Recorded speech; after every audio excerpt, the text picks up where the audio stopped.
පුත්‍රේ, අද අපි කතා කරමු අපේ සිංහල හින්දු අලුත් අවුරුද්දේ ප්‍රධානම අංගයක් ගැන.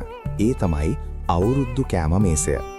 මේ කෑම එක්ක බැඳුන ඔයාලා නොදන්න, දන්න අය නොකියන රහසක් මම අද ඔයාලට කියන්නම්. ඔයාලා දැකලා ඇති නේද සල්ලිකාර මිනිස්සු කෑම ගන්න විදිහ? ඒ අවට පරිසරය, ගැළපෙන සංගීතය, සතුටු සිත්. ඔයාලා දන්නවද මේ ලෝකේ ඉන්න සල්ලිකාරයෝ තමන්ගේ බැංකු ගිණුමට වඩා තමන්ගේ කෑම මේසය ආරක්ෂා කරනවා කියලා? ඒ මොකද? කවුරු හරි වස දෙයි කියලා විතරක් නෙවෙයි පුතේ, කෑම වලට වස වැටෙන තවත් විදිහක් තියෙනවා. ඔයා දන්නවද අපේ නෙගටිවිටි මේ ආහාර වලට, වතුර වලට කාවදින්න පුළුවන් කියලා? අපි මේ වෙලාවට වැරදි දේ කතා කළොත්, සැර අදහස්, රණ්ඩු, පරුෂ වචන, කේලම් කිව්වොත් ඒ වචන තරංග අපේ ආහාරවලට ඉක්මනින්ම ඇද ගන්නවා. එතකොට අපිට කන්න වෙන්නේ අපේම සිරුරට අහිත කර විෂ දේවල්. ලෝකේ දියුණු මිනිස්සු මේක එදත් කළා, අදත් රහසේ කරනවා. හැබැයි පුතේ, අපි යෝක ගැන දන්නවද? අපි අපේ දේවල් වලට හරි අගයක් දෙන්නේ නැහැ නේද?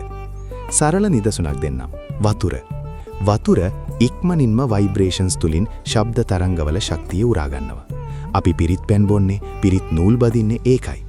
ඉස්සර අපේ වෙද මහත්තුරු විතරක් නෙවෙයි, අප්පච්චිලා වුණත් බුදුගුණ කියලා වතුර ටිකක් දුන්නාම ලෙඩේ හොඳ වුණේ ඒකයි.